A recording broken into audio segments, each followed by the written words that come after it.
musumulula abaana ba family eyo bonna be mujjuza makomera nga mwagala okubba ettaka lyabwe. Let it be on record. Tujja kunoonya tukyanoonya RDC Wekamuli DPC n'abalala bonna bekikwatako tulabe nga tubayambako abantu abo. Tukoyo obuyaayo buli mugala. Se mukama njagala n'okusaba bakulu mu gavumenti omusolo gufuuse omukolo omusolo Mr. Kibirango. Ndabyeko abaweereza gundi yaabwe ku mukutu gwaffe ogwa Parliament nti muteekateeka okwekalakaasa olw'omusolo abakasiita nti bagenda sinkana. Twagamba abakulu bano nti okuduumula omusolo ku bannansi tekigenda kubayamba kubanga kati abasinga bizinesi bazigaddewo. Bizinesi mu kibuga ezisinga zigaddewo olw'omusolo ate abapiika abantu omusolo tebawa musolo. Olwaleero ne boobeerawo ne burentals bubiri bakusaba ate sente ezibuzimba ng'omusolo. So twagamba mukulu Museveni bw'oba oyagala okumanaging eggwanga lino, it's not about over taxation. Omusolo gutegwanga mu Parliament. Omusolo egimu tegiyita mu Parliament, balina engeri gye bagifumba under certain misolo. Baleeta omusolo wansi waago ne bafumbirawo omusolo. Kati nga boolaba eno VAT gye baduumuusizza. Fenna tuliwo for survival mu ggwanga lino. Mwabalowooza nti you are too well off kubanga mulina amaka abamu muluutinze to the extent nti temulaba obugagga bwe muluutinze can serve generations and generations. Please, Mr. URA, Mr. Government, overtaxing people will not help Ugandans. So many businesses are failing continuously on daily basis because of overtaxation. Please, listen to the traders. Without traders, this country cannot stand. Of recent nabadde nalike Mombasa eyo. Naye bakulu ne batugamba nti okumanya abasajja beewamwe bafuuse bayaaye n'ekitundu kya pooti ya famini kye yali yagula eky'e Mombasa baakiguzizza omuyindi. So nze soogera because ndi ordinary person naye omukulembeze yenna afaayo mutunule ku basuubuzi bano omusolo gususse mu kibuga abantu kakati bakolerera mwe twagamba mukulu Museveni ekisse eggwanga lino si bantu butawa musolo abantu bawa omusolo naye musussizza excessive luxuries. Obudde buno okyalina baminisita 42 bakola ki? Presidential advisors betutategera na kutegera kati onofuna notandika na kufuna presidential advisor mukugulirawo olugirwe motoka gyotulamu.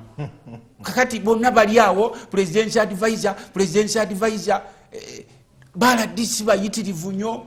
You are duplicating constituencies kati waliwo constituencies ze basaba almost 64 basaba new districts. All that for what? Ngafe ababaka ba Parliament abamu tukusaba reduce the number of constituencies regardless of where they are. Nze ne bwe baye waffe nakase kati n'otunula ka district nga nakase ke mwenva akalinga akatono bwe kati nga kalina ababaka ba Parliament bana kati ate baagala kusala mu district y'Engoma mbu omukulu akulyetingirawo mbu alina abantu be bayiweeyo mbu balina base gye baagala okozesanga base Ngoma n'olwekyo yalagidde mbu bateekeyo Ngoma district ate Ngoma district basale mu constituency endala 3. Nenge eggwanga mulijooze nnyo ate n'eggwanga lye lirimu abayivu abatakyategeerekeka.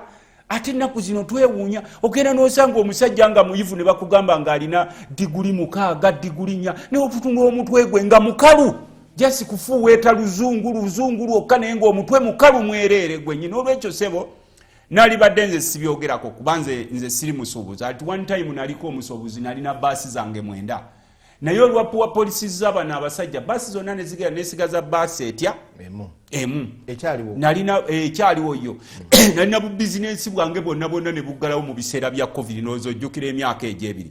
Naye ffe twasigala tugamba nti niwakubadde we are not in business, we are politicians, tulina okucaring about people who are in trade. Tetulina kubalekerera. N'ekirala nsaba abakulu bekikwatako okutta abantu ku nnyanja nako kususse. There are so many people who are being killed on lakes. zonna eyo owulira nakasongola abantu babatta bababuzaawo kuleke Victoria waweeyo yonna simanyi mukene temumutunda abantu wabagoba mu kusuubula amanda kati waliwo famire z'abanene bali bana wano mu ggwanga be basuubula amanda kuba abamutu abamu tebakimanyi nti amanda gano bagatunda e Dubai ne China bakolamu ze bayita charcoal tablets zine zikontaining obuto in fact kati ne Russia yemu kuzisinga okugula amanda charcoal. So abantu babagobe mu kusuubula amanda babagobamu mu kusuubula amanda kati bano waliwo families nnya wano ze zisuubula amanda kati some of us tubeera mu kibuga but we cannot afford electricity. Amasanyalaze ga bbeeyi nnyo mugajja wano ate gabeerako kaseera nze olumu ngenda olumu nembeerako mu kyalo eno Kaseke ne mbuuza abantu beewafa waka nti mwe mubeerawo mutya amasanyalaze gabeerako just 40 minutes ne gamala 9 hours nga tegaliiko kakati imagine nga omuntu alina ka business ke kakolera ku fridge naye amasanyalaze gali waggulu ate n'amanda mugatugobako enkumu zitugobyeko ebibira byonna mwabitematema mutuleetedde ki global warming. Twagamba abasajja bano nga bakajja mwena ddala babali ku lusegere nga batema buli kibira kyonna bakitema ebirala babitema mbu basimbewo ebikajjo buli kibira kyonna nga bakitema entobazi zonna tobabuulira ebyo kasita oba mugagga netubagamba nti watch repercussions ezigenda okuva mu kutema emiti gino gyonna gye mutemye. Enyanja zonna kati twalina eri bayitayo esese nga tulina ebibira biri eyo almost enkuba ng'etonya on daily basis because of those forests. Kati natema emiti nakyo forest kati ebinazi bireeta enkuba kakati ebyo byonna bye tuyitamu. Olwaleero osanga abasajja ababeera mu kibuga ndowooza abasajja bwe mulaba ab'embuto ennene kati tebakyasobola kwebaka mu nnyumba afuluma n'olubuto nolowooza oba mukazi ali lubuto afulumye wabweru mbwe ebbugu mulimuttira mu nnyumba n'omugamba ate naawe likutta ddayo mu nnyumba yo mukalinaayo likutta ki bonna bafulumye abamu baagala n'ebitanda kubiteeka wabweru. Kakati tuli mu crisis, financial crisis, environmental crisis. Neddele ne economy tegenda kubaleka. Twabagamba watch out, the economy is not good at all. Batubanja kati 95 trillions. Obote Museveni were down by 1986 yasanga batubanja 1.4 billion shillings eza Uganda. Kati batubanja 95 trillions. Bobuuza mukulu Museveni nti economy ene efudde tulage sente zino waziteeka watasobola zikulaga. So omubaka namwe parliament mususiza anti je mbadde nkugamba n'olwekyo tusaba bannaffe abali mu government think about ordinary citizens.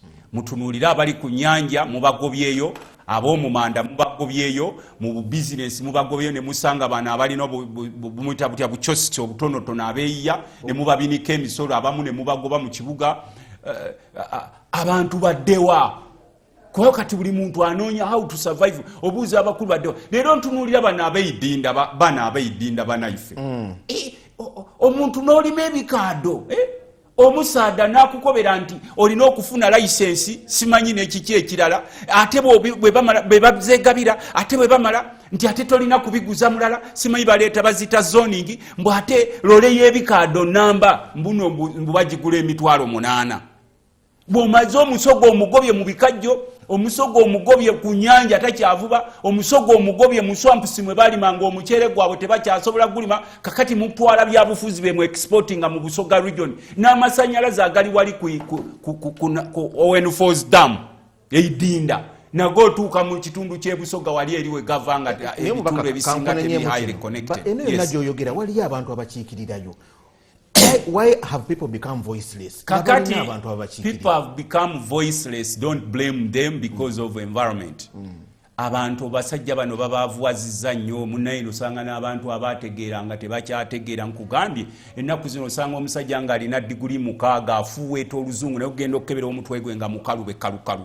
Diguli omukaga nga diguli ziri mu luzungu you know ogenda okulaba no owadiguli afuweeta oluzungu ogenda okulaba nga mutwe mukalu mwerere nga talina akyasobola contributinga ku society. Ate wano bagenda ne babasomesa naddala wano abantu bano mbuboyogera oluzungu mboba otegeera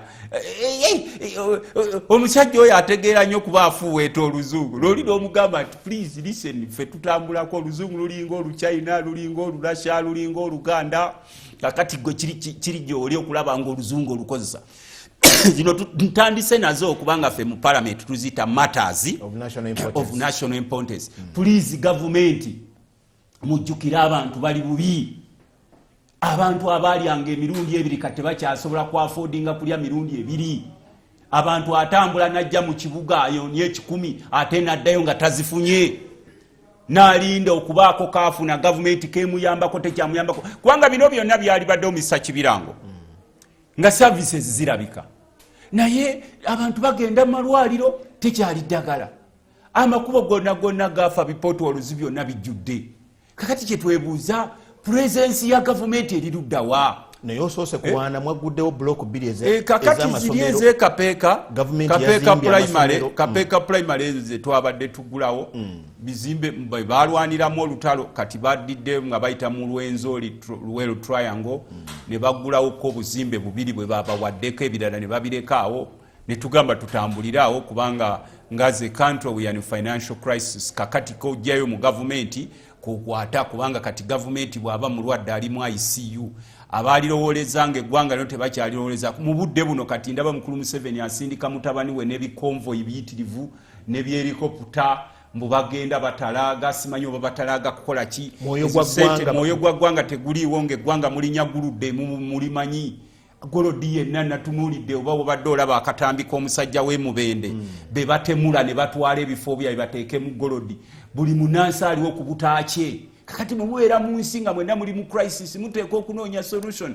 Era ensonga lwaki ffe ebiseera ebisinga tutera okugamba bannaffe bano abasinga kati abali mu politicking, this is not time for politicking, it is time to find solutions how can help Ugandans, because Ugandans are continuously being impoverished. Notuuka eyo mukyala abantu abalime kasooli omusoga amweta duuma.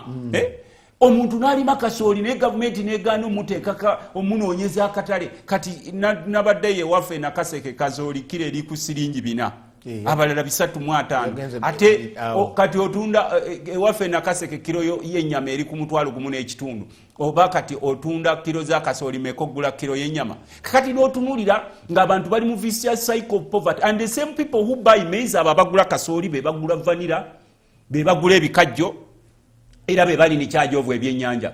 Kati it is a family kind of business mu Uganda. Bw'obanga toli connected to first family or state house tokyasobola running a business. Okujjako ng'oli bugologosi buno bagenda bakozesa n'olaba akagologosi ne kakola n'olowooza sente zaako naye nga zaaba. Naye kino tukigamba mukulu Museveni, ensi tukyaye naddala ffe ng'abakulembeze, regardless of which political party you belong to, mulabise bubi nnyo, regardless of which political party you affiliate. The world or this country is tired of all politicians. This country, Uganda, is tired of all politicians, regardless of your political color.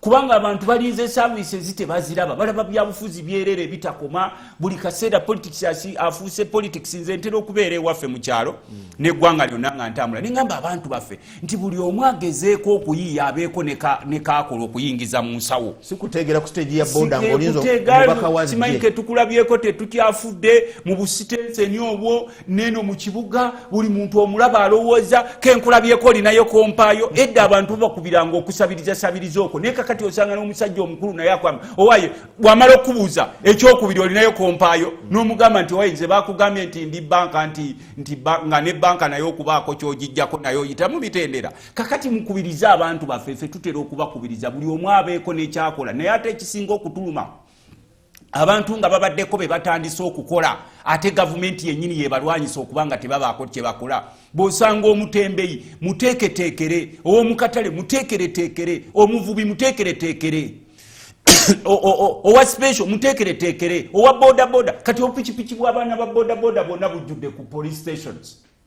Why can't you find them small tokens n'obagamba nti abakola ensobi ng'oggyeko abakozesa pikipiki mu bubbi naye bano abavubuka bemukozesa bemusanga banavubuka abakola ensobi zino zisobola okuba fixed ne mubabwa bu fines ne mubagamba ne baddayo. Nezonna zijjudde wali omuddo guzimerako omusana guzookera awo enkuba n'etonya negira n'ogamba what country am I living in ng'omuntu abantu abali waggulu mu bukulembeze temusobola kufa ku banaase. Sebo mukama wange ezo ensonga zentandise nazo kubanga ffe tuzita matters of national importance mu parliament yanitamo. Ye Nakaseke takyayisa abasomesa okujja Nakaseke abatuuza ebibuuzo by'abaana kakati ekyo kiri nomo buli omu yamanya bamukyaya abakulu mu education nabadde mubuuzaako jjo kuba twabadde naye ku mukolo gwe gumu ekapeeka naŋŋamba nti si buli musomesa nti yamuwadde ebibuuzo ebyo okubituula wabula abo abalina amasomero agakola extremely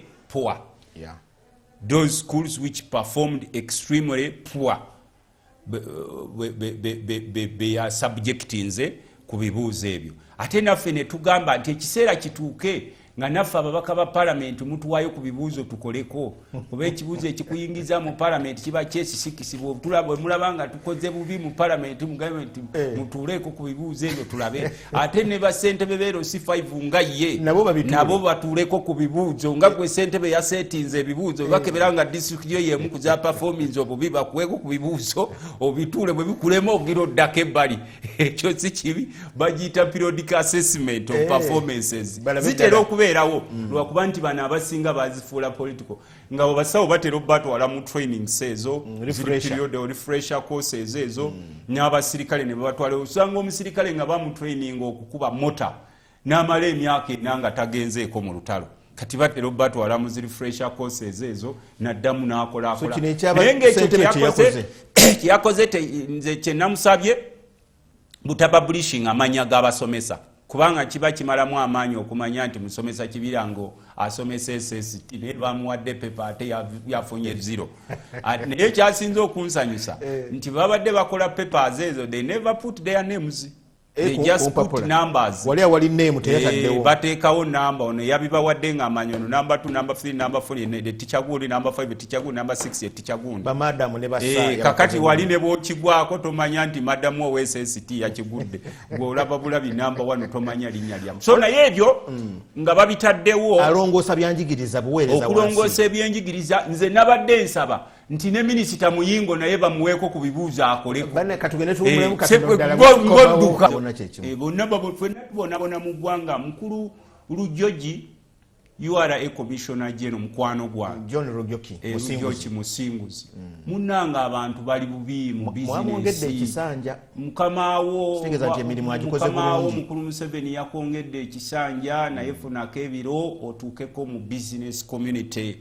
abakasita bwe batuula bidde ya member bawulirize boba oli bize kirirako eno wansi bazita downtown owulirize ku bigambo abantu kye bagira mukirireeko eyo wansi mu byalo muno bu licenses bwe muteekawo kati buli kimu mukitaddeko omusolo buli kimu musolo abantu babuziddwako breathing space nobeera abaali bavuba ebyennyanja mwabibagobako mbu waliwo omunene simanyi yennyini kati nnyanja zonna yazitematemamu yaziposhoninga abaali batunda kasooli yenna mu mudibaze abaali batunda vanira mubamugobyeko bano ababadde kati n'abali mu maduuka abeeya mubagobyeko ku kisaawe ne bojja n'obusimu bubiri mobile phones babukujjako mbu oba tobuweeredde musolo ne bojja n'essaati z'ebbiri empya ngamba ordinary people nze bonsaba tweriga naawe mwebojja n'essaati zo bbiri mpya bakugamba oziweera omusolo abantu baali wadde omusolo nga balaba kyekukola tetugaana abantu kusasula musolo abantu baali wadde tebaliganya naye ne bawa omusolo ate mu malwaliro tebasangayo ddagala amakubo gonna gaafa buli kimu kyonna Museveni mu ggwanga kyonna akitunze recent nabadde shocked ntula ku finance committee okuwulira nti ekitongole kya UTL nakyo baakitunze ekitongole kya UTL omukulu nakyo yakitunze kati olaba otunda n'amakomera n'atunda buli kimu kyonna n'akimalawo kati nawulidde n'amakomera agatunda tetwali twafenga ababaka ba palamenti naddala abakulembeze we don't oppose any developments kubanga eggwanga likula n'ankulaakulana naye bino ettaka ly'emutunda for example ng'eryeruzira Uganda could have developed that area kubanga liri so prime extremely prime naye n'otugamba bano bakozi bamwe bano abachina bemukozesa n'abayindi ababakolera ne mutusiriwaza mbu semayimbu abakulu batunze egundi yeruzira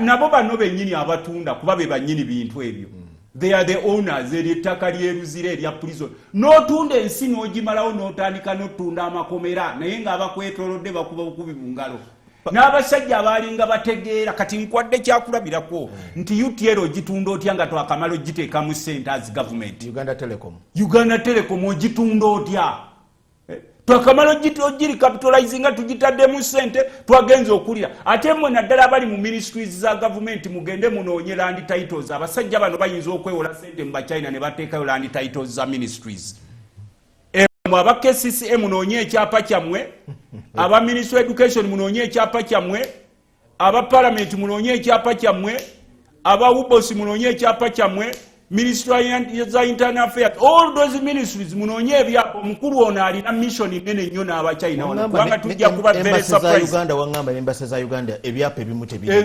embassy ye Pretoria ekyapa kyabula enyumba yaffe ya embassy ya family gyali yaleka ku kizimbe kyaffe ku Uganda House ye New York naye nyumba ya ambassador mwe yasulanga bano bagyegabira mu ekyapa kyabula enyumba eyo ngeri muze bayita one of the most prime areas in New York eya ambassador walina okusula eya Glasgow yabula Scotland eye wano ebungereza Uganda House embassy weri naye enyumba zaako Mutesa ze yaleka aguliddeko bano bazeeguza naye bwe basajja bwe tudulire gwagalira abasajja balengeri gye balitunzeemu nga wakyaliwo n'abantu abalina obwongo ng'omulaba omusajja omukulu alina omutwe omunene ng'ogwa Luttamaguzi naye ng'akyawagira ng'ensi yonna bagimogezinze buli kimu kyonna bakitutte I wonder abantu bali batunuulira Parliament nammwe mwennyini okudiibuuda ssente zetugamba nez'omuwi w'omusolo omuwi w'omusolo yagumye kaba mugala akaduuka naye alinda alabe ssente naye maama agenda okutulina nga kyemwekola mu Parliament teri kudiibuuda ssente nze living example n'omusajja omu yagamba ababaka bayoola kuba ffe mu Parliament era twagamba speaker yatugamba be humble. Anita Mongo yali atuwa ababaka ba Parliament Anita Mongo n'atugamba nti when you are a leader and you are here as your speaker every member of Parliament should be humble. Omulonzi oba omuntu yenna wajja ku Parliament n'akulinnyako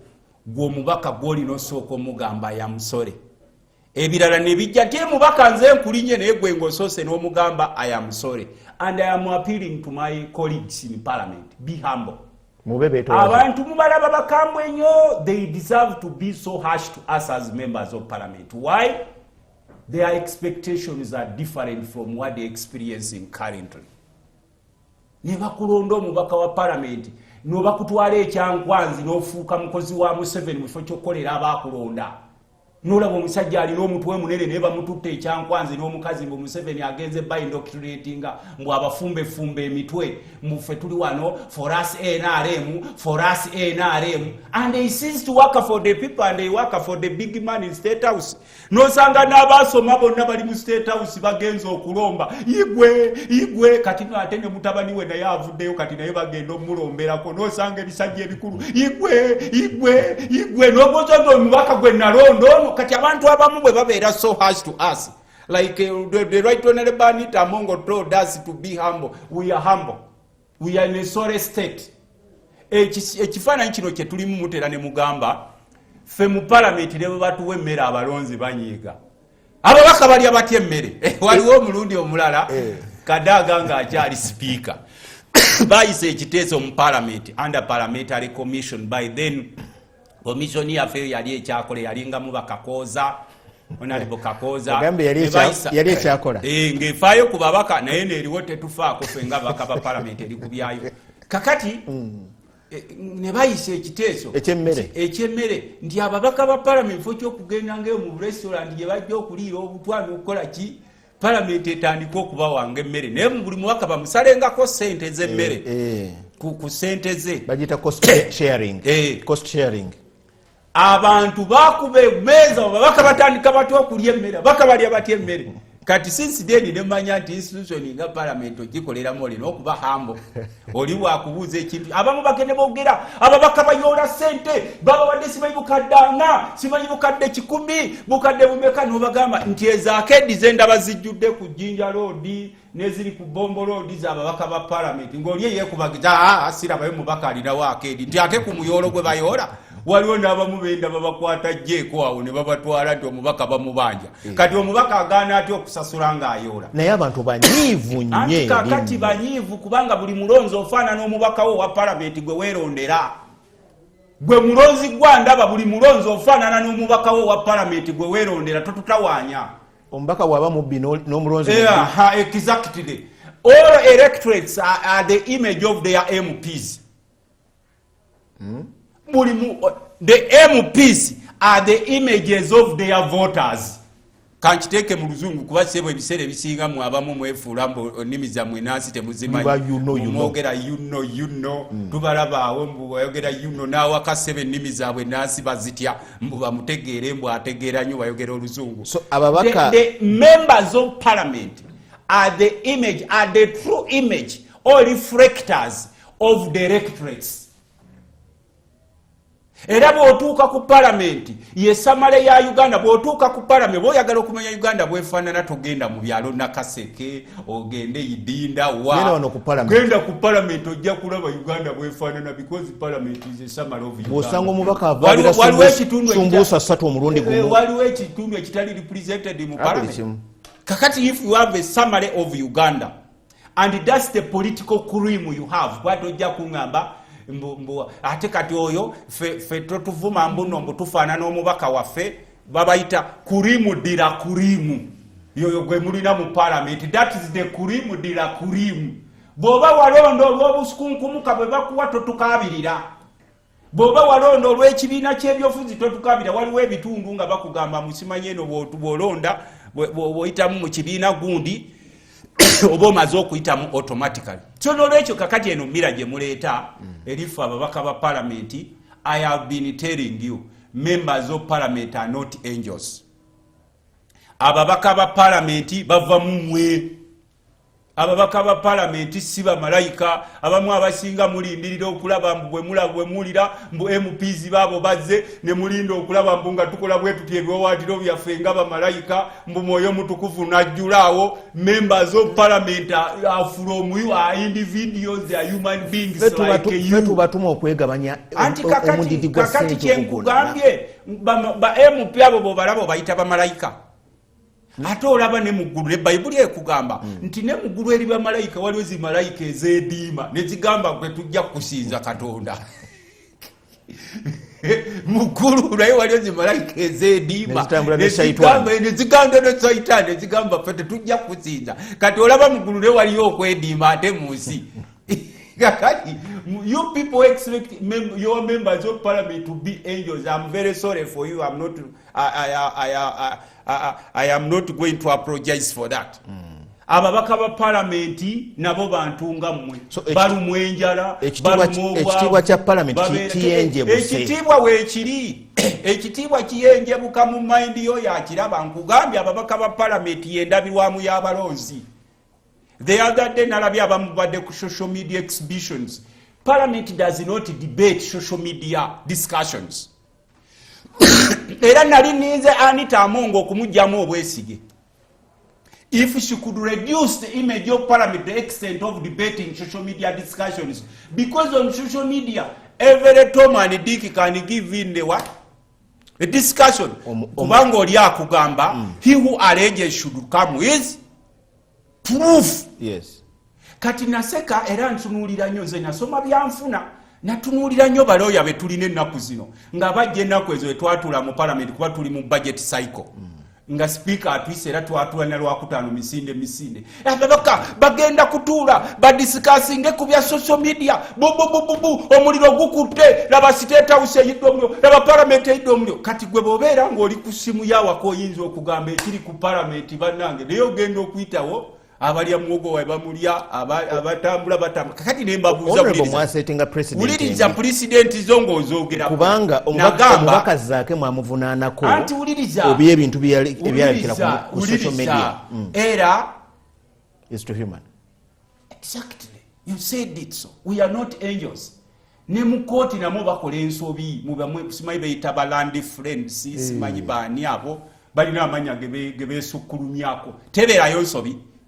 So yali ensobi mukerezi ebeerayo nze ndi mukatukire mukerezi ebeerayo ensobi ensonga lwaki batugamba nti faza mugende ne mugende wa faza ne mwenenya agurupa singa twali tumanyi nti the church is full of angels very pure people. Titwali badona kafoka fe kabono kakwenenya ngate abenenya sifefe kaba Kristo ne bafaza abenenya kati gwe faza wa yenenya gwenze lwaki omukristo gondaba nga nkoze ensobi nenenya to ongamba nti nawo oli muononyi nga faza ye yenenya yensonga lwaki batutera wakanaka kafe akagundi kafe gwe tugenda tugamba agrupa gunsingidde ddala kwati gwe bosanga faza nga naye agamba agrupa tojja mubuuza wakoze ekifaza gwe gwenda kwa agrupa wo odeka at the end of the day bajja kugamba there is order in the church kati the other day najjemu abaloya baffe wano era nkyanonye amasomero gwano no wanda nti we mufulume bweru babagoba degrees zamwe nga basajja bajja parliament twabadde tujisuubira okuteesa ku bye tuteesa ku social media discussion ku social media simanyi ono gundi akatuga yes mu social media kuliko ebituufu n'ebikyamu parliament erina ku social media kuliko ebituufu n'ebikyamu. Not everything you see being posted on social media is 100% true. Nefe kye tukola waliwo gye bayita gwe wamwagamba nti parliament twadiscussinga ku bibaddewo. Chief accounting officer wa parliament bamuyita clerk Mwesige. Clerk does not debate on the floor of parliament samwe baloya. Clerk does not debate on the floor of parliament kubanga zino byonna ebiri related ku accountability ya parliament bemwe exhibiting ku social media biri subjected to the clerk of parliament yalina okubyansalinga. Therefore the clerk of parliament cannot come on the floor of parliament and debate. Ezo zonna allegations oba counter allegations zonna ezibeerawo bwe zibeerawo nga Clerk anazansalinga agenda mu gye bayita business committee of parliament. Ja ansalingira nti honorable colleagues abatula ku business committee kubeerako abakulembeze b'obukiiko bonna kubeerako lopu kubeerako speaker deputy speaker prime minister minister wa finance ne batuula eri award of Mwesige clerk wa parliament ne bagamba nti there are some ABCD allegations on social media. What can you say about them? Kati Clerk n'atandika okuzidiscussingako, but the clerk does not debate on the floor of parliament. Bamalo zidiscussingako ezo allegations ezibeera ku social media ne bawandiika report nejje wa speaker ne bagiteeka ku order paper then ne mugidiscussing on the floor of parliament as members of parliament, but the clerk of parliament does not debate on the floor of parliament or in the plenary. Kati ekyo nzisomesezza balooya baffe bano simanyi balooya b'LDC balooya b'e Makerere balooya b'Enkumba balooya b'e Nakaseke University ekyo nkibasomesezza nze nasoma business. So kakati n'olwekyo zino zonna ze mulaba social media exhibitions eziriwo they are there. Are they 100% true? But they are raising red flags. You can raise a red flag. So if you raise a red flag, so what? You are looking for the answer. Waliwo answers otasobola kufuna immediately. Nga they go through a process. Kati nyinza okugamba fe waliwo matters ze tusaba speaker okumala emyezi ebiri nga tezigenda nga order paper. Ne bakugamba the immediate person in charge of that docket is not around, and even then their business to follow eno yakajja. Nengo oli akuganga kati mwe mutera okuba n'endowooza mu buli kyolabe kitwale ku floor ya parliament si buli kibuti bakikukkiriza ku parliament okidiscussingako ne bwoba ogitudde matter of national importance. Speaker deserves as a right okugamba nti eno teri matter of great importance teri very urgent tusobola ogiwa time nga we consulting a different agencies. Then secondly waliwo gye bayita leader of government business. Who brings business to parliament? The prime minister. The prime minister is the leader of government business.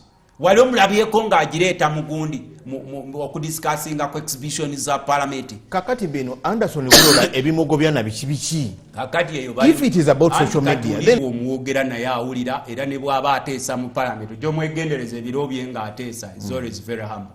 So mwabeyiganga mwalonda omusaada omutuufu omukalamu olubusoga bakikobata omwikaakamu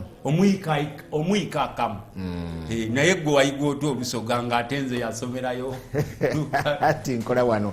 Kagwa David akwebaziza agambye nti webale kwogera nsonga nnungi. Mariam Namatovu agamba nti abamu ababaka ba Parliament akalulu babbakabbe kakati engeri gye beeyisaamu tebeeguya mulonzi waliwo ogambye nti bafaanana abalonzi baabwe eriyo abajja nga bo mulonzi teyamulonda ye yajja bw'atyo kati teyeeguya bantu. Moses Male naye akwebaziza okuba nti olambika ensonga n'abalala bangi abakedde tulaba enkyaya kakati nabadde nkugamba nti eggwanga okusinziira nga we lifaanana teri kitongole. Stop castigating Parliament. Tewali kitongole kijjuddemu bamalayika, tewali kitongole kiyonjo. Kati kiri erife nga ababaka ba Parliament okuba tooki ebyo bye mutwakyuzinga naye bwe tuba tukuba tooki tetuva eri abulapute nti there is a discussion social media therefore honorable speaker oyo baba bamuyita political bullying bagamba there are accusations and counter accusations on social media. Can we use the right channels to look through those accusations such that mistakes eziriwo tuzitereze ate entuufu tugende nazo maaso? Neze nkugambye era mu abalaba baba aji kibirango omutereddewo emitwalo gyange ebiri ennaku z'olusebo ne bwe luba 10 lwa bbeeyi eyo futaali namba ne mugamba ndagewo institution emu bweti etalina kusoomoozebwa ku accountability. Ne mugamba bw'otuuka ate ku executive ewa Museveni eyo mu aba social media mwe ne mutandiko bifunako ebiwandiiko omuntu ayinza okugwa eri nga akamala okupostinga n'azirika. Bw'otuuka ekiri mu kooti ozirika. Kakati n'olwekyo eno Parliament mwino gifuula punching back because it is a political institution. Anti mwatugamba it is a people centered parliament. Kati ate waliwo n'abalwana olutalo lw'obwa sipiika. Amongo ye abagamba it is a people centered parliament. A people centered parliament is not angel centered parliament. Parliament is a people centered parliament, not angel centered parliament. Abali mu parliament abatyama mu parliament bantu tiba malaika. Mistakes are everywhere in all institutions of this country. Honorable, submission ebadde nungi nnyo nti waliwo emitendera gye mujja okuyitamu. Naye ne speaker bwe yagenze Bukedde ate n'agamba nti bamushafutingi homosexuality ebibaleese bino byonna abaagala obwa speaker eyo yonna atuukirayo ki waba waliwo emitendera. Speaker is not a child. Buli mukulembeze aleeta sipiiki y'okusinziira abantu be bwabalabye. Owulidde sewo wagambye afaana n'abantu be. Buli mukulembeze nze tusobola kudibetinga sipiiki za sipiika kuba ye naye ategeka wava ku Parliament gwagende Bukedde yange alina kufaanana be Bukedde. Singa abadde mu Parliament, the role of a speaker in Parliament is to guide.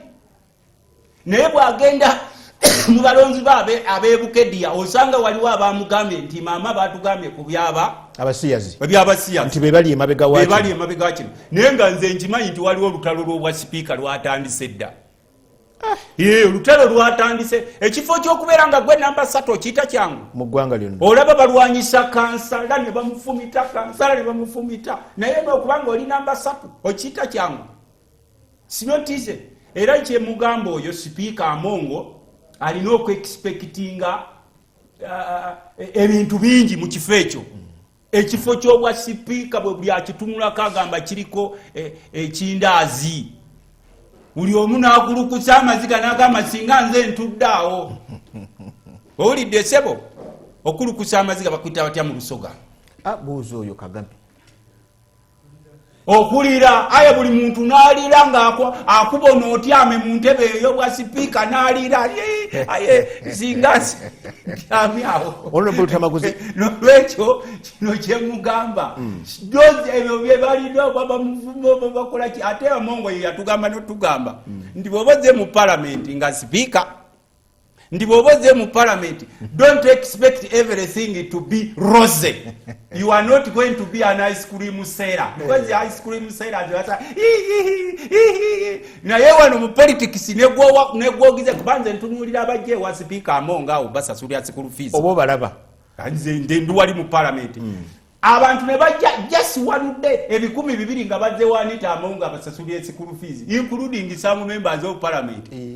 Ate nze nkubuulira kati kankubuulireko ababaka bwe babeera n'emisango mu kooti kuba mwe mugamba ababaka bayoola bagagga basookerawa wa sipiika maama omusango guntwala kituufu abafukamiza ku ttaka nkisinziira munaye buli omu alina amufukamirira nze nange ewange ninayo basente babajja ne bafukamira nomugala twaki nofuuka yigwe okusinziira kwe wali onkoledde yogamba yigwe Luttamaguzi yigwe kati ffe muvuka tuli kitugamba ng'oyagala nkuddize byennina togende wooli alina kakuwaayo nga wenjagaladde olumu n'okufukamira naye eba tekiniike emutendula omutima nti omusaada ono olaba afukamira omukyalo ono olaba afukamira abowinze bwe totulaba ffe nga tugenda olumu oba ewafaaza n'okolako bwoti ogenda weewombi nobawinga kubanga you expect ebintu ekuva ewa father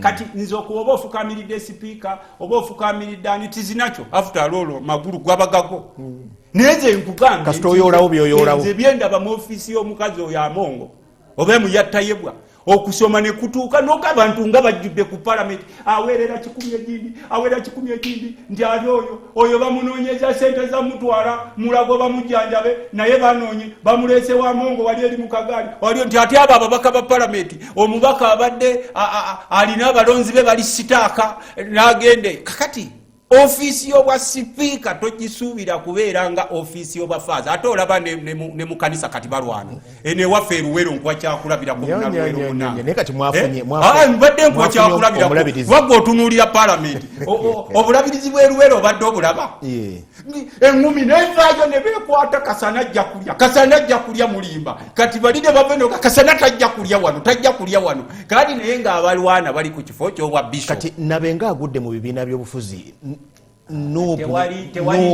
nuupu bakwano tewali nabe ali just ku by individuals kati bw'olaba bano abalwana mu kibiina kya nuupu ekibiina kya nuupu kyekiriiding opposition political party kirina obukulembeze ate omukulembeze waakyo his excellence Kyagulanyi Ssentamu y'omu ku basinga okuba abeetowaze era bano boolaba abaleese juwakaali waabwe oba okukyankalana mu nuupu they after something else and will not see them golooza lwaki bakayanirayo negwe nkubuuza wali olabyeyo omuntu akwata enkonyogo n'agikuba ku musambya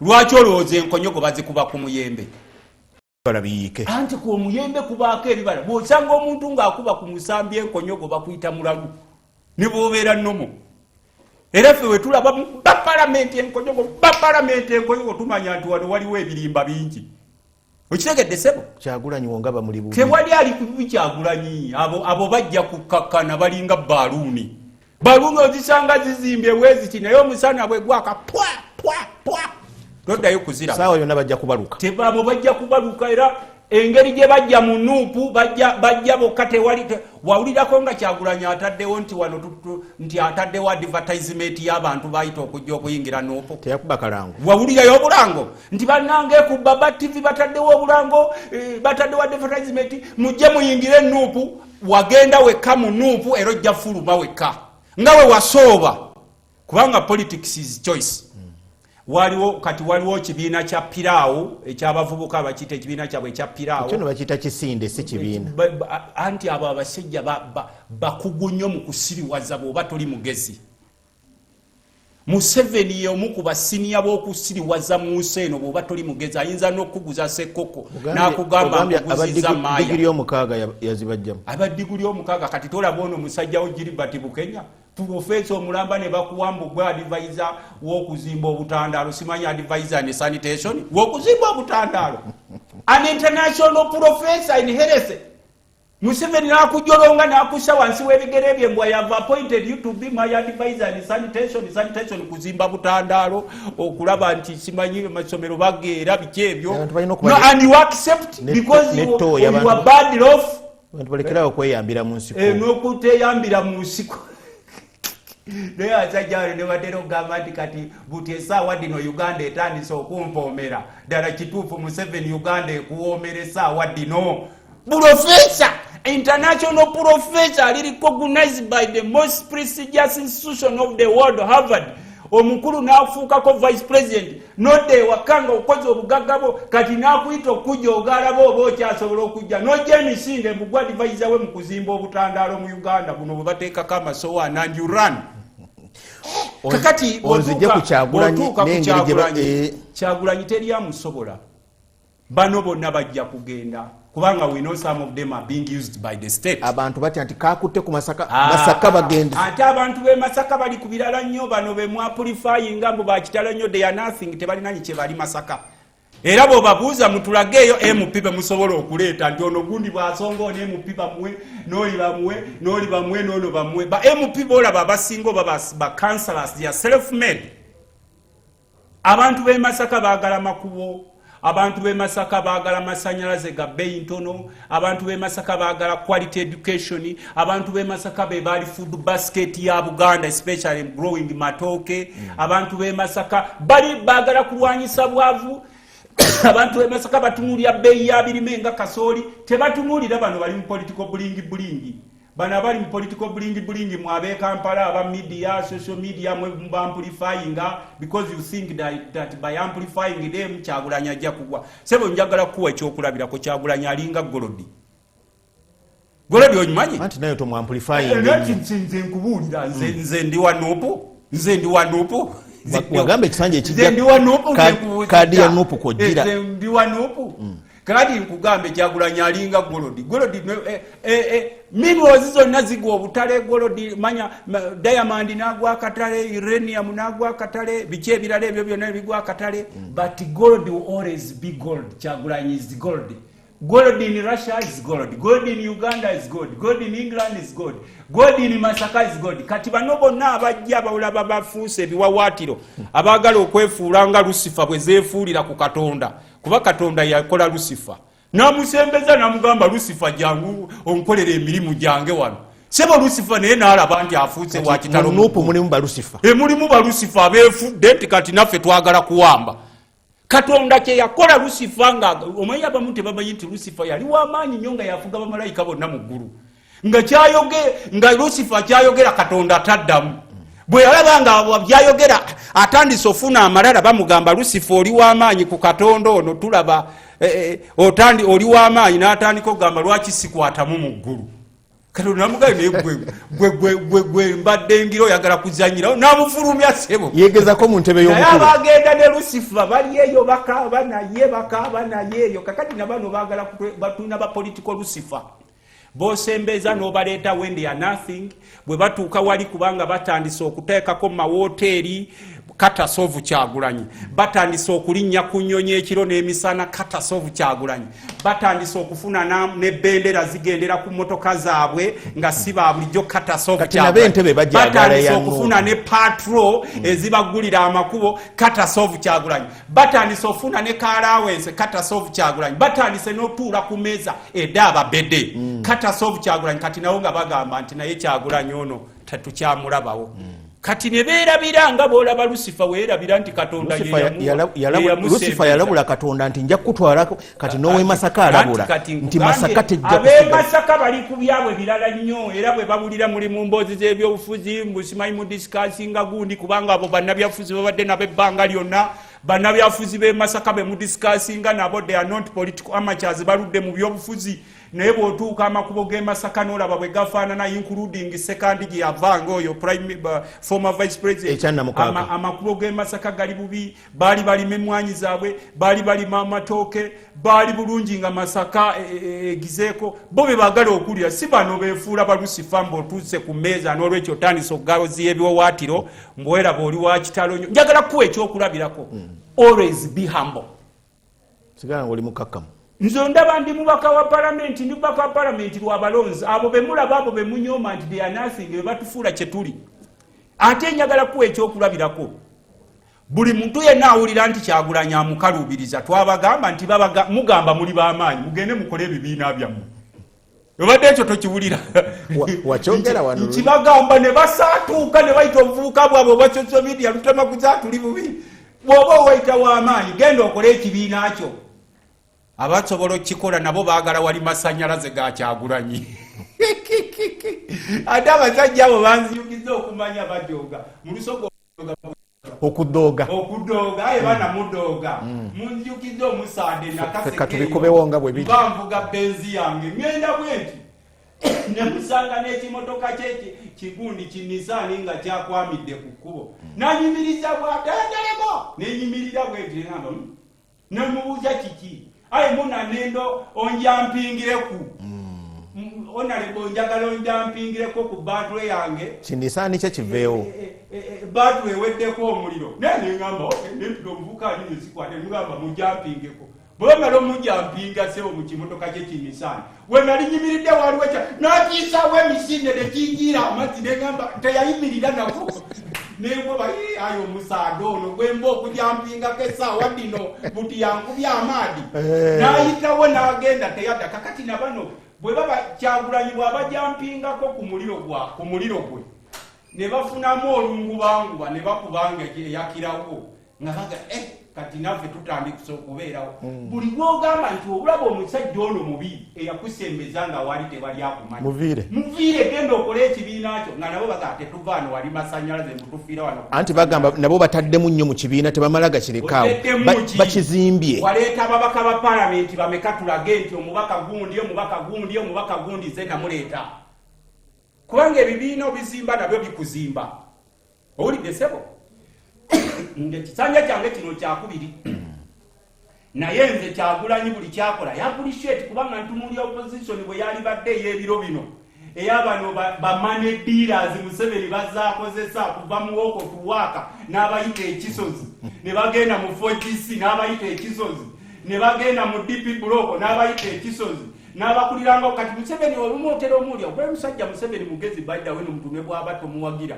waliwo political philosophy gwakusiiza Museveni yasoma bannabyafuzi ba wano mu kwagala MPOD buti ayite eno emberi omunabyafuzi ayite eno mberi ne Museveni ayite eno emberi ne basisinkana gw'omulonzi gwosigala okafiiramu nebuza timba n'abasajja bekyanga Museveni aje ne bavuga amamotoka bwe kati basula mu mayumba galinga ga minisita ba gundi basaluva kiri kuba minisita basaluva kiri basingo sula Sudan babeera ne holiday ne bagalo friend bawe ne bakazi bawe buli kasira baliero naye omulonzi bamuterawo ko kakateni tete twagala n'olwekyo sebo mu biro bino bwe mbona omusaada boba bwe ntumulira omusajja yenna ali mu kuzanyira ku Kyagulanyi mulabira ddala Lusifa ewedde emirimu tukugamba Lusifa tojja kumalako olira sebo honorable Kubombi mwami Kyagulanyi ne ba mwami Mpuuga ne bane ani yeetaaga munno okusinga mu kaseera kano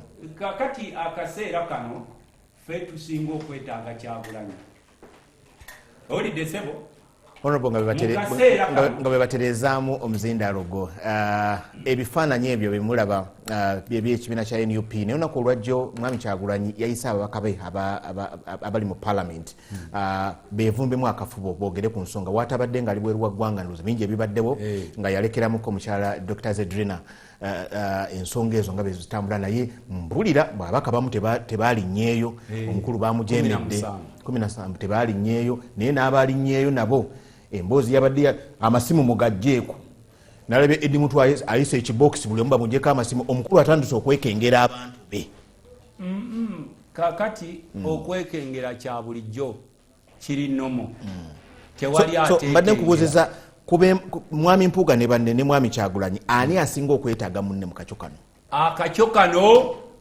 bano be basinga okwetaaga Kyagulanyi aliko amasannyalaze olya sebo amalala g'abano gagenda kuba kuba ekigwo mwami Awedde bwanika agamba nti Kyagulanyi ne bwavaawo ekibiina ffe twakizimba nkugambye abo be basinga okwetaaga Kyagulanyi kuba yaliko amasannyalaze ekibiina Awedde bwanika kyagamba kyeyazimba lwaki teyazimba PDP ye bagende babazanyira ku bwongo nga mulinga buno buvuka bwe bakozesa obwa social media Awedde bwanika akugamba nti yazimba nupu lwaki amaanyi ge yateeka mu nupu teyagateeka mu PDP ye naye yali anoonya amasannyalaze we gali era omugamba nti va mu nupu agamba nveeyo amasannyalaze ganveeko agamba nupu terina maanyi bantu be Masaka be bamulonda lwaki teyagira mu kibiina kye ekya PDP kubanza namugamba nti Honorable Awedde mu kibiina kye ekya PDP n'obwerusi wali tosobola bowangula nze we nali muga anti nze nkuwulira anti nkuwulira si kumussa wansi these are the realities. Honorable Abedi Bwanika mukwano gwange mu kibiina kye ekya PDP n'obwero singa osiita n'okuwanga gatosobola kuwanga naye yajja wali masanyaze ga Kyagulanyi. Bano abava mu DP block nabo bajja ku masanyaze ga Kyagulanyi. Gwe genda obabuuze nti kale mweyita b'amaanyi mutubuulire nti gundi ono yaleeta b'MP bwe bati. Nze nkugambe nti buli MP gw'olabaawo yajjira ku masanyaze ga Kyagulanyi. Nga bwe nkubuulidde omusajja oli ow'enakaseke wa Kinnisaani gwe najampingako ate n'amala n'ampisaako ekimotoka kye n'ankuba amazzi n'atayimirira nakuyimirira naye n'enjiga nairante lesonite emotoka ebifiira ku kkubo oli ng'akusabye okumujampingako tomala gamuwa gundi battery. Mu opposition eri ebimotoka ebyo byali bifiiridde ku kkubo. Mu opposition waliwo abaali bafudde politically Kyagulanyi n'abajampingako ku battery ye bwe baafunamu otusanyalaze era simanyi tuli bakitalo oboli wakitalo wakitokola kibiina kyo kyebyobufuzi bababeera n'obuvubuka buno obubawagana bana abantu be balya nabo sente ze bajja mu state abo abamu ogundi owaffe n'omubuuza ti gundi ku nsonga eziruma bannansi nga zitera kukulaba lwaki ojja mu zino kyanti oyo ye waffe lwe lutindo lwaffe kati nze ndi ku front line okwawukanako namwe nze tosobola kuntiisatiisa ngaabo tosobola kunnimba nkugamba jjayo gye nkugireyo bomu. Tuli mukuzanya wano ku front line jjayo kijjejo nkutereyo wano embwa zabike kuba abamu babatiisa neffe tuli ku front line tubalaba nti omusajja ono gwe mulaba ebigambo byayogera birala nnyo n'ebikolwa bye birala nnyo nti bano abasajja boolaba bakoze omulimu munene nnyo okumaintainingira Museveni mu buyinza okuva lwe yajja mu 86 bajja bazanya gurupu tuzina mu opposition badde tokimanyi mu opposition mwennyini abaagala okujja omusajja entebe mu ntebe tulina mu gurupu eziyambye Museveni omukuumira mu buyinza okuva lwe yabuvaamu nga bali mu opposition nga tebaagala asekuke. Kubanga lwaki kubanga goli mulonzi bakuzanyira katemba wali we bakusanga ng'okaaba nga bagulayo akacupa ka kyapambalasi basiiga ku maaso ng'amaziga gakulukuta nga nawe olowooza bakaaba naawe kumbe bali bakufu bali ku byabwe gwe tulabanga bade byafuza abamu bakufu gwe mbozi zambo muli kundala nnyo nabo bali kundala nnyo ewe mutuuka okuteesa ku matters of national importance ezikwatako noba bbeeyi ya kasooli oba kusengula bantu ku nyanja oba kubonyabonya bantu oba kukwata babodaboda ezo si mboozi zaabwe ziri kulaba nti bagendako batye Dubai. N'olwekyo kino njagala njagala kukikugamba akadde kaweddeyo wazanyira ku Kyagulanyi tukwegayidde genda onuune ku vvu tosobola kumalako abamu mulina obubinja bingi obubawaga bwe mulya nabo sente ze mujje wa Museveni ne mubagabirako era bayimirira nabo obo obubinja gy'obwegendeze butera kwogera ku nsonga eziruma bannansi ne bwe bulabanga abasakire wa Museveni bamukutteko buvaayo nnyo ne bukuba tugamba nti omuntu waabwe bamuzimba ati kati abo mwe muli mu mukakkanya discussion togiraundingira ku Masaka abo ab'e Masaka nakugayenze saagala nakuba discussingako kubanga ebizibu ebiruma ab'e Masaka si bye baliko bali ku byabifo byabwe nze mu rounding for you the opposition. Opposition ogijjukire ya DP block eyawoko tuwa akazino bakayibula bwe balwananga ne batinyefunzo ono ffe tumutwale ekisozi obozi manye entalo ze baalimu eyo ekyengera ono ffe tumutwale ekisozi wa Museveni ezo zonna gunduza era neewuunya nnyo bw'olabanga Kyagulanyi oyo ng'asirise don't think he's a fool kuba mugenda ne mulowooza because he was a musician who doesn't know the history of these politicians in the country kati n'olwekyo njagala kugamba ebiro bye tulimu si bya bulijjo kati Museveni adoogako mbw'aleesere mutabani we mbw'atambule mbw'abaagala kukola bwakabaka abantu beeyongedde okuba abaavu discussion zaffe zirina kubeera tutumbudde tutya abantu okubajja mu bwavu ab'omu byalo ab'omu bibuga okuyamba ku basuubuzi baffe okuyamba ku bali ku nnyanja okuyamba ku basomesa ba police officers abasula obubi nga n'obusente bafuna butono abasomesa abasula obubi ate nakugambye sebo nsaba mukuluko omuze naleese ekiteeso nti ne minister wa education ne bamuweeko ku bibuuzo atuuleko muyingo bwakuweeko ku bibuuzo otuuleko bw'obigwa odde bali kuba kati yenkola etandise sewo n'olwekyo nange ng'emupimu maliriza mu seconds ne beemupimu baweeko ku bibuuzo byesisikisi wakigwa naye atuule kuba kakati yegenda okubeekola sebo neyanziza nnyo mukama wange amaca galeero gompadde nyongera okukubira abavubuka omulanga buli omu alina kyasobola okukola akikole n'okusaba bannabyafuzi mukubirize nnyo abantu bammwe okukola ebyobufuzi bibeerawo kubanga kati mwatandise mulwanira obufofofo ono ayogera bino oli ayogera biri abantu beetaaga mbeera nnungi abakulu abali mu gavumenti omusolo gufuuse omusolo think about these Ugandan super taxes abantu abakulu abali mu gavumenti mbasaba tuli bubi nnyo waffe Nakaseke ku kibbata kansaba ala DC we Nakaseke ne Minister wa Internal Affairs mutunuulire abapoliisi abalumbye ekyalo ky'omu Kisango wali ekasa ng'ombe ne bawamba abantu abasukka 20 tebamanyi gye bali nga baagala okuwamba ekyalo ekyo kitwala mu bafeeko baba kugoba ku kibanja kyo ku takalyo sebo ndi shadow minister era kati ngenda mu parliament baba kugoba ku kibanja ndi shadow minister aba sango be bangayi mugenda kujja namwe tumalize ensonga zammwe baba kugoba ku kibanja kyo eno esimu yange nga shadow minister w'ebyettaka esimu yange eri 0757